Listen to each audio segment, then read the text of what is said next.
tal? Les damos la bienvenida a la Iglesia Puerta del Cielo. Continuamos con nuestro discipulado acerca de las bienaventuranzas, estamos viendo.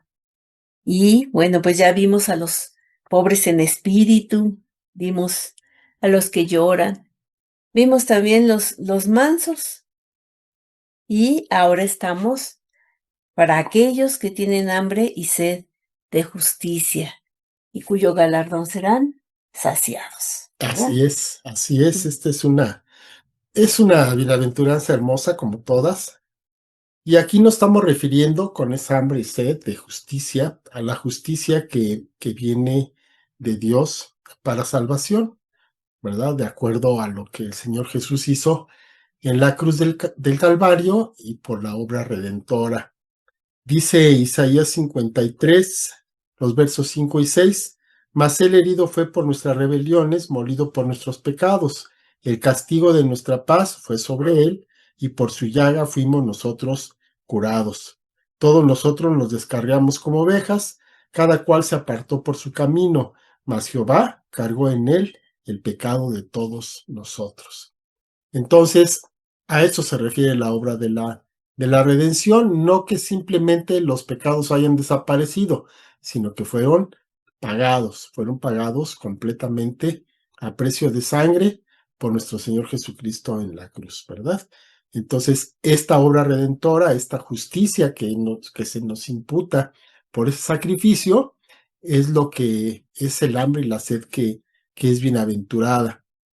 Eh, esta justificación la vamos a tener mediante la fe, ¿verdad? Para aquellos que tenemos hambre y sed de ella, ¿verdad? Y esta sed la provoca el Espíritu Santo de nuestro Dios, dice Efesios 2, 8 y 9, porque por gracia son salvos por medio de la fe, y esto no de ustedes, pues es don de Dios, no por obras, para que nadie se gloríe. Efectivamente, nosotros vamos a tener esta hambre y esta sed por la obra del Espíritu Santo en nuestra vida. Él es el que nos da la medida de la fe y el Señor Jesús fue quien hizo la obra. Entonces, pues nosotros realmente no tenemos ningún mérito, no hacemos nada, ¿verdad? Todo es de Dios y para Dios, ¿verdad? Y entonces, en esa condición estamos. También se está hablando de esta justicia experimental o moral, ¿verdad? Que es la consecuencia de esta justicia que es imputada a nuestras vidas y es el deseo genuino de una vida que se va a ajustar a las demandas que Dios establece en su palabra, ¿verdad? Por eso es importante conocer la palabra para que entonces sepamos cuáles son estas demandas. Y también dentro de todo este concepto también está lo que conocemos como la justicia social, porque no nada más es nosotros hacia arriba sin ver a nuestros semejantes, sino que también tenemos que interactuar y tenemos que estar a favor de las personas que están a nuestro alrededor. Y también, Ujú. ¿ves? ¿Qué es esto de hambre y sed? O sea, quien ha sentido hambre, quien ha sentido sed. Bueno, sed, y cuando tenemos sed y llegamos por fin a casa o venimos con mucha sed o algo, ¿cómo tomamos el agua, no? O sea, hasta que se acaba el vaso, a veces no Y tenemos ni respiramos. respiro para acabárnosla, ¿no? Y hambre, bueno, pues el hambre llega a doler, o sea, es algo que duele realmente, ¿no? El experimentar esa hambre, y así lo vemos aquí en cuanto a la justicia, sentir esa hambre, sentir esa intimidad en el corazón, es una profunda necesidad, una gran necesidad, y no es algo que se pase, sino que es algo constante, es algo muy intenso y continuo que no nos deja, ¿no? El sentir el hambre de Dios, el hambre de la presencia de Dios es algo que se siente todo el tiempo, ¿no? Y que no se sacia hasta que estar en la presencia de Él, ¿no? Y aquí lo explica en el Salmo 63, 1, 2, el salmista el salmista dice, ¿no? Dios, Dios mío eres tú. De madrugada te buscaré, mi alma tiene sed de ti, mi carne te anhela, en tierra seca y árida donde no hay aguas, para ver tu poder y tu gloria, así como te he mirado en el santuario. O sea, podemos imaginarnos, ¿no? En pues en esos desiertos, esa sed y cómo es comparable con la sed que podemos tener de Dios. Es algo que es muy intenso, que no se quita, que es permanente y que se puede expresar como cuando decimos, ¿no? O sea, me muero de hambre, o sea, tengo, tengo hambre y tengo sed, ¿no? Lo podemos imaginar con el hijo pródigo, por ejemplo, cuando tuvo hambre, ¿no? Y que se le antojaban las algarrobas, ahí decía, estaban comiendo los cerdos y él, o sea, el tener esa hambre tan tremenda, ¿no? Y decir, y bueno, eso le trajo, pues, lo trajo pues, a darse cuenta, ¿no? De que yo estoy aquí muriéndome de hambre y pues en la casa de mi padre que hay tanta abundancia y todo eso, ¿no? O sea, ahí se le acabó todo el orgullo, ¿no? Y todo lo que pudiera tener para correr y pues decir, no, tantos jornaleros hay en la casa de mi padre que tienen abundancia de pan y yo aquí perezco de hambre. Me levantaré e iré a mi padre y le diré, Padre, he pecado contra el cielo y contra ti. Como, pues el Señor a veces puede llevarnos a un extremo de necesidad para que volvamos en sí y reconozcamos esa necesidad y esa sed de Dios que sabemos que solamente con Él puede ser saciado, ¿verdad? Así es también, dice el Salmo, ¿no? De que como el ciervo brama por las aguas, y pues nos podemos imaginar a un ciervo bramando. Son animales muy silenciosos, parte de su estrategia, ¿verdad? Es precisamente pasar desapercibidos contra los depredadores. ¿Qué desesperación tendrá uno de estos animales que brama, ¿verdad? Buscando a alguien que le ayude, a alguien que le indique dónde hay agua por esa sed tan tremenda, que no le importa exponer su vida, ¿no? Pues así más o menos es el hambre que vamos a tener cuando no nos importa ya nada. Lo único que queremos es buscar a nuestro Dios, porque sabemos que ahí es donde vamos a ser realmente saciados. Y esta hambre y esta sed conduce entonces a ocuparnos de la santificación con temor y con temblor en este proceso que pues el Espíritu Santo nos ayuda para que lo podamos realizar, porque también va más allá de nuestras fuerzas, pero nosotros tenemos que hacer nuestra parte. Dice el apóstol Pablo en Filipenses 2:12, por tanto, amados míos, como siempre han obedecido, no como en mi presencia solamente, sino mucho más ahora en mi ausencia, ocúpense de su salvación con temor y temblor, ¿verdad? Es algo serio, es algo en lo que tenemos que ocuparnos y en lo que tenemos que esforzarnos. Y esta hambre y sed de justicia nos van a llevar a experimentar esa santidad continuamente, todo el tiempo, dice el apóstol Pablo ahora la primera carta de Pedro 1, del 14 al 16, como hijos obedientes, no se conformen a los deseos que antes tenían estando en su ignorancia, sino como aquel que les llamó es santo, sean también ustedes santos en toda su manera de vivir, porque escrito está, sean santos porque yo soy santo.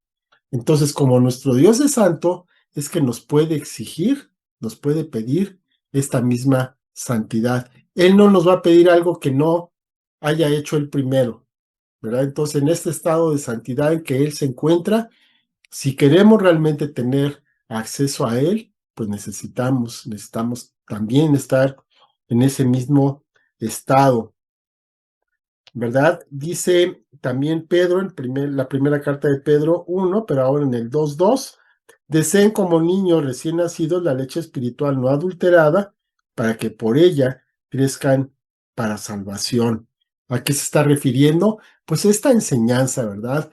lo que vamos a tener en nuestro devocional diario, nuestra lectura, nuestro tiempo de oración, estar escuchando la palabra de Dios, estar tomando clases, estarnos discipulando todo el tiempo, nunca terminamos de aprender.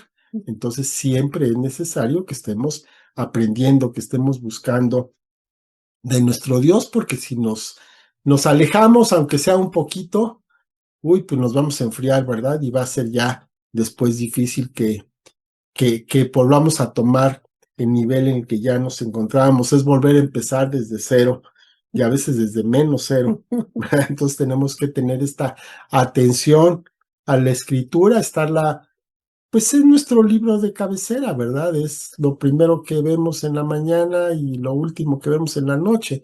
Es nuestra consulta diaria para escuchar la palabra de Dios y para escuchar la misma palabra que nos está hablando.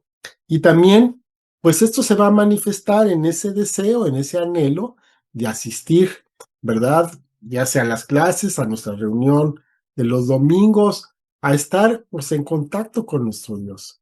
¿Verdad? No nos podemos conformar nada más con un rato el domingo y el resto de la semana qué pasa, ¿no? Sino que tenemos que estar todo el tiempo en lo personal, en soledad, pero también en grupo, también en la congregación podemos encontrar pues un algo especial que no encontramos cuando estamos solos y esto también le es agradable a nuestro Dios. Sí, Ujú. vamos ahora al galardón, a la razón de esa felicidad de ser completamente saciados. Y pues sí, en esta imagen del vaso de agua, después de una gran carrera o de un gran trabajo o de venir del sol o de lo que sea, es el estar verdaderamente saciados ya, es, bueno, una sensación, deliciosa, ¿verdad? Esa satisfacción que nos da este, nuestro Dios que nos sacia, que nos hace tener esa sensación también de esa hambre espiritual que tenemos, ¿no? Y que recibimos en el nuevo nacimiento, esa saciedad de decir, pues es llegar a casa, ¿no? Es llegar a casa, es llegar al frescor, llegar a descansar, llegar, o sea, es una sensación, hermosa, ¿no? Y pues también lo hace la santificación, el saber pues que estamos caminando, que estamos avanzando, que estamos conociendo más de Dios, que estamos, pues alcanzando mayores niveles de madurez espiritual y de entendimiento de las cosas, ver las cosas con la perspectiva de Dios y todo esto pues también nos da una gran satisfacción y pues nos hace sentir con esa plenitud, ¿no? En Filipenses 2:12 y 13 dice, por tanto, amados míos, como siempre han obedecido, no como en mi presencia solamente, sino mucho más ahora en mi ausencia, ocúpense en su salvación con temor y temblor.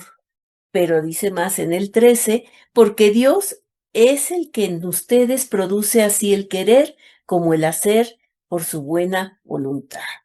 Entonces, Él es el que produce también en nosotros eso, a veces nos vamos deslizando, o sea, como a medida que más conocemos y buscamos a Dios, hay mayor hambre, hay mayor hambre. Cuando nosotros nos vamos deslizando muy poco a poco en alejarnos o en ir bajando la guardia, dejando de leer a lo mejor, es como que vamos de caída, pero rapidito, ¿no?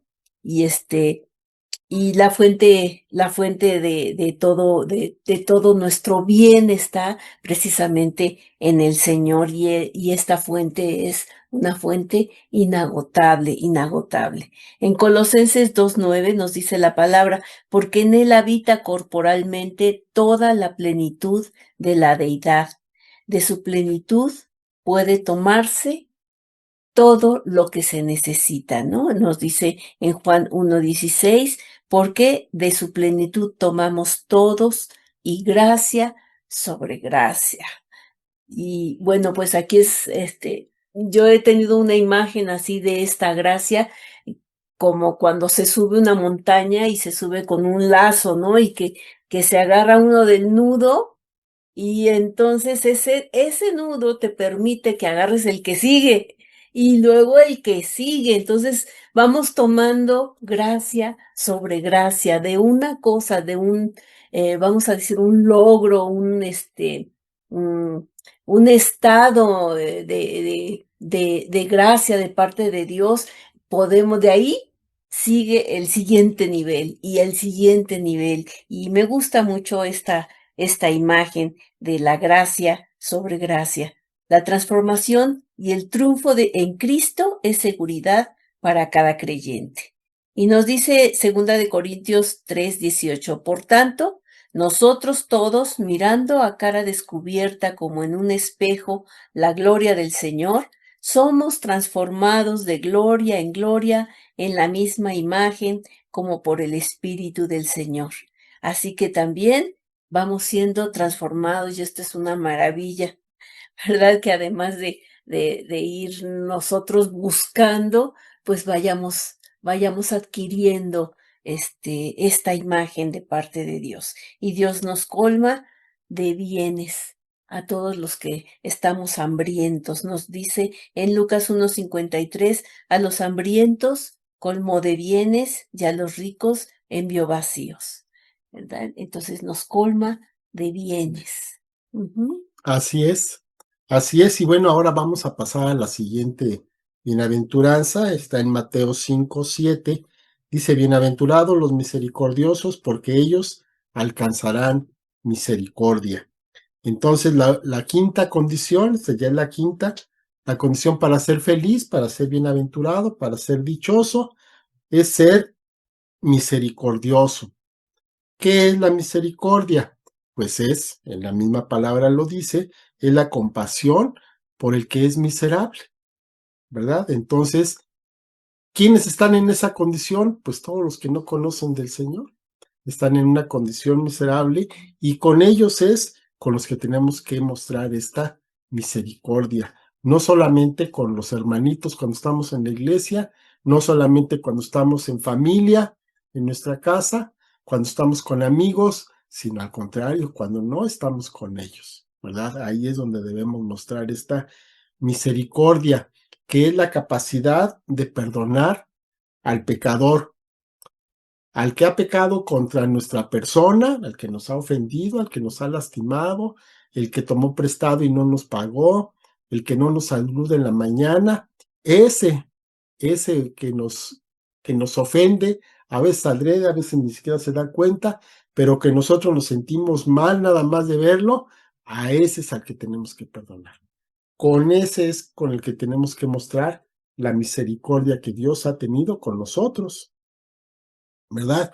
Entonces, abarca tanto el sentimiento de bondad, o sea, no nada más es sentir, sino también el acto de bondad. No nada más es decir, bueno, pues ya lo perdoné, ya lo veo, ni lo volteo a ver. No, hay que actuar con misericordia, hay que buscar esa, esa calidad, ¿verdad?, de relación que nos permita no solamente saludar, interactuar, ver cómo están, preocuparnos genuinamente y orar por esa persona. Esa es la clase de misericordia que el Señor quiere. Y si estás en posición de ayudarlo también, pues en lo físico, en lo que sea necesario. A lo mejor viene cargando cosas, pues hay que tomar la iniciativa, acercarnos, ayudarle, abrirle la puerta, en fin, qué sé yo, tantas cosas que podemos hacer por una persona, ¿verdad? Para mostrar esta misericordia. Nuestro Señor, que es a quien tenemos que estar imitando, a quien debemos tratar de parecernos, Él es misericordioso, ¿verdad? Dice Hebreos 2:17, por lo cual debía ser en todo semejante a sus hermanos, para venir a ser misericordioso y fiel sumo sacerdote en lo que a Dios se refiere, para expiar los pecados del pueblo. Entonces el Señor es misericordioso. Cuando estuvo aquí en la tierra mostró la misericordia, ¿verdad? ¿Cuántas veces ya estaban cansados, ya se querían ir a dormir y el Señor iba y atendía a las personas que estaban todavía por ahí porque tenía misericordia de ellos, ¿verdad? No los dejaba. Los discípulos querían mandar a la gente ya de regreso en la noche, después de no sé cuántos días que los venían siguiendo, y el Señor tiene misericordia de ellos y les da de comer, ¿verdad? Entonces, esa es la actitud que deberíamos de tener. Entonces, el Señor vino a hacer la obra de redención por la misericordia de nuestro Dios, ¿verdad? Ese fue su motivo. Por puro amor, por pura misericordia, fue que permitió que fuera llevado a la cruz y entregara su vida de esa manera. Dice Lucas 1:78, por la entrañable misericordia de nuestro Dios, con que nos visitó desde lo alto la aurora. Entonces, el Señor hizo toda su obra por misericordia, pues nosotros también debemos hacer nuestra obra con las personas que están a nuestro alrededor por la misma misericordia. Así es. Bueno, y pues vamos a ver los ejemplos de Jesús cuando mostró esta misericordia, unos ejemplos más, como lo hizo, por ejemplo, con los enfermos, que dice en Lucas 4:40, dice, al ponerse el sol, todos los que tenían enfermos de diversas enfermedades los traían a él, y él, poniendo las manos sobre cada uno de ellos, los sanaba. Y han de haber sido muchísimos, ¿no? Porque los traían todos, ya lo conocían y pues iban con todos sus enfermos. Y también con las personas que tenían alguna pérdida, que habían perdido a sus seres queridos. Lo recordamos con la viuda de Naín, como él iba caminando por ahí con sus discípulos, iban hacia allá y de repente pues pasó el cortejo fúnebre y vio a esta viuda, a esta mujer que había perdido también a su hijo, y dice la palabra, se compadeció de ella. Este, este sentimiento, pues era muy, muy recurrente, ¿no? Era constante en el Señor, y de tal manera que le dice, no llores, no llores, o sea, de Ahorita, verla, ahorita te pues de muestro. verla, ¿no? Sí, Él sí. iba caminando, iba a otra cosa, pero pues se detuvo porque en ese momento tuvo compasión de esta mujer, ¿no? Es lo mismo con la hija de Jairo, ya cuando se acercaron a decirle, ya, tu hija ha muerto, ya no molestes más al maestro, dicen, y pues si se había detenido por la otra mujer que también lo entretuvo y todo, pues ha de haber dicho, no, pues cómo lo voy a hacer, lo hizo esperar y ahora resulta que pues ya no, pues todavía le dice, no te molestes, digo, mm, Jesús le dijo, ¿no? Que ya le habían dicho que ya había muerto y le dijo, no temas, cree solamente. O sea, aún así vamos. Y va. Lo mismo pasa pues con la familia de Lázaro, que pues eran sus amigos, había este amor, a los que los amaba. Y ahí fue donde pues Jesús lloró, o sea, aunque ya sabía que iba a haber una iba a resucitar a Lázaro y todo esto, pues en el momento de estar ahí, de sentir el dolor de las hermanas y todo, pues tuvo esa compasión y aún hasta lloró, ¿no? Y lo mismo pasa con la mujer pecadora. En Juan 8:7 y 11 dice, y como insistieran en preguntarle, se enderezó y les dijo, el que de ustedes esté sin pecado sea el primero en arrojar la piedra contra ella. Y ella dijo, bueno, cuando le preguntó que quién la condenaba, ella dijo, ninguno, Señor. Entonces Jesús le dijo, ni yo te condeno, vete y no peques más. Que, tremendo, Qué ¿no? tremendo. Porque pues la ley decía que los apedrearan y ya, y pues hubiera dicho, pues sí, ni modo. Ay, Ni modo, así es la ley. es la Así es. ley, ¿no? Así es. Y sin embargo, pues la compasión del Señor fue mucha para esta mujer. Así es. A quién más manifestó esta misericordia? Pues con los marginados, ¿verdad? Dice Marcos 2, 16, 17, y los escribas y los fariseos, viéndole comer con los publicanos y con los pecadores, dijeron a los discípulos, ¿qué es esto? ¿Que él come y bebe con los publicanos y pecadores? Al oír esto Jesús les dijo, los sanos no tienen necesidad de médico, sino los enfermos. No he venido a llamar a los justos, sino a pecadores. Entonces, los fariseos, los escribas, ellos pues buscaban nada más estar con los de su nivel, según esto, ¿verdad? Su nivel espiritual, social y económico. Y cuando veían que el Señor Jesús andaba pues con la gente que nadie quería, con los que todo el mundo despreciaba, decían, bueno, pues, ¿qué clase de rabí es este? ¿Qué clase de maestro es? ¿Cómo puede ser que una persona que se supone que es santa, que conoce de la palabra, que conoce de Dios, se puede mezclar con todas estas personas que no son, ahora sí que no son dignos? Pero el Señor le responde justamente, pues precisamente a estos son a los que vengo a buscar. No vengo a buscar a los que se sienten santos y justificados, sino precisamente a los pecadores, ¿verdad? Y entonces, pues nada más recordemos cuando llegamos a los pies del Señor, pues cómo llegamos, ¿no? En terribles condiciones.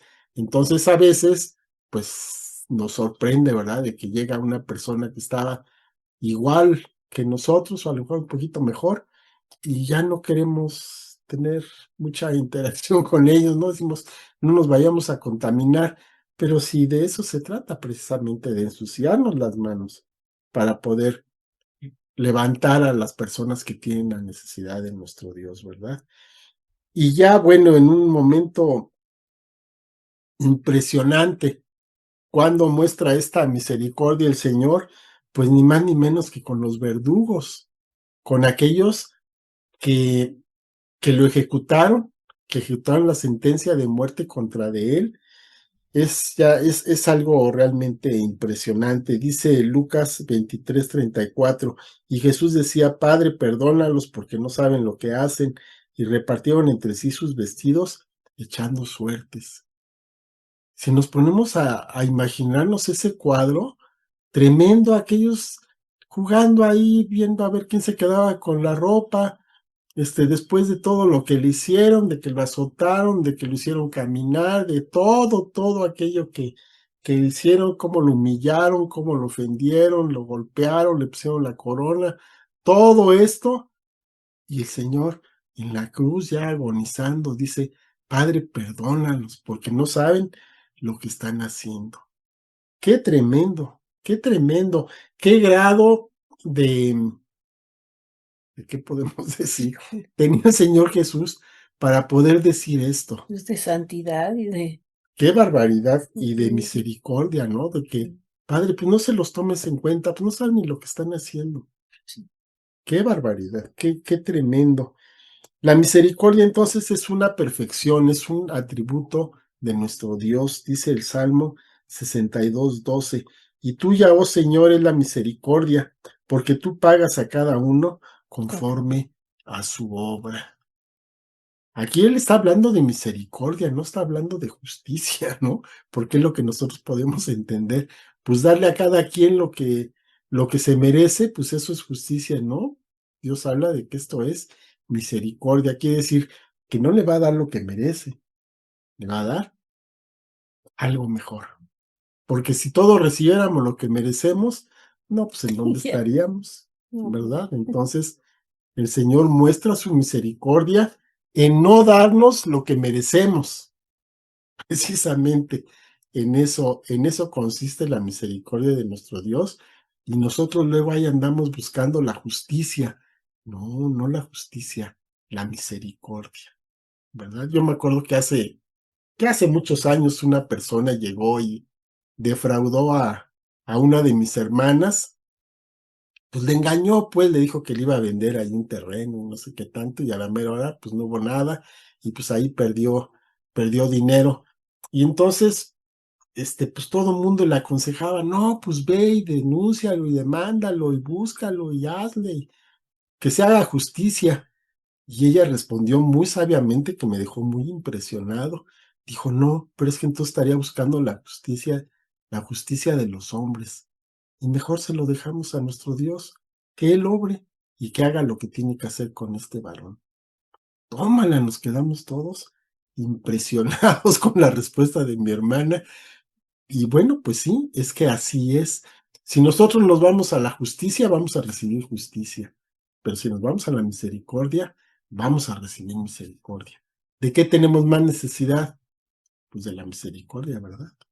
Sí, Entonces, nos mejor conviene nos más. conviene más apegarnos a la misericordia y no a la justicia.